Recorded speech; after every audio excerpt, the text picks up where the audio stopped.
Thank you for joining us, Dr. Nix. Certainly. And could you please introduce yourself to our viewers? Great. My name is Brett Nix. I'm a professor of emergency medicine at Wake Forest University. That's in the United States in the state of North Carolina. Yep, you sound North Carolina. That's funny. I'm from Seattle, but I've been in North Carolina for 20 years, so there's a little bit of an accent. Right. You recognize that too, right? Yes. Okay.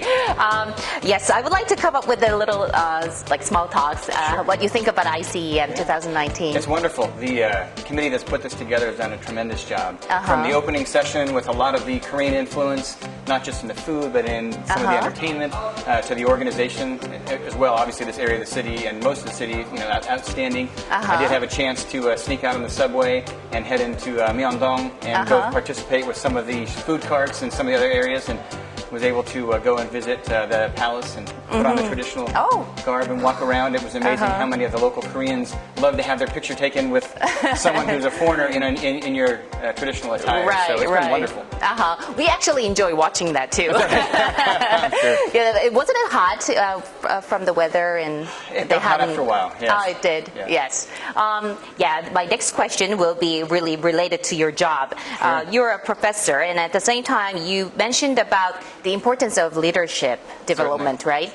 Yes. Yes. Could you talk, give more comments about it? It's amazing when you think about emergency medicine. As a specialty, we're relatively young. In its infancy, probably at 50 years now in development. But what we recognize is while we train incredible clinicians, at the end of their clinical training, they're then tasked sometimes to actually go and lead. They may go to a brand new department, and if you're in a country that doesn't have emergency medicine, you subsequently now have become the chair of a department, yet you have no leadership skills aside from what you may have gleaned during your training. And so one of the things that we recognized about a decade ago is the value proposition of adding leadership training, adding the attributes of leadership, defining what those are, how do they apply to emergency medicine, and more importantly, how do we apply it in the clinical training such that when someone finishes, they have the acumen to step out to not just provide exceptional care, but to lead very well. So you are focusing on the importance of the leadership development, right? That's development, correct. I mean. And there's so many different facets to it. There's the aspects where most people think, oh, how do I manage the department as far as the patient flow? When someone arrives, how do I move them through each stage effectively and efficiently?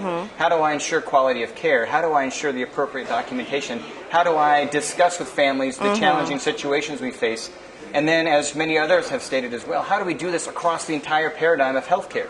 Because we interact with every specialty. Right. But the nuance is, how do you do it well? And that's where the leadership pieces come in. How do you communicate? How do you deal with conflict? How do you navigate the challenges of a very chaotic environment and yet put your team at rest and bring your team together every single day? As far as I know, the U.S. is one of the advanced country in most of the emergency medicine area.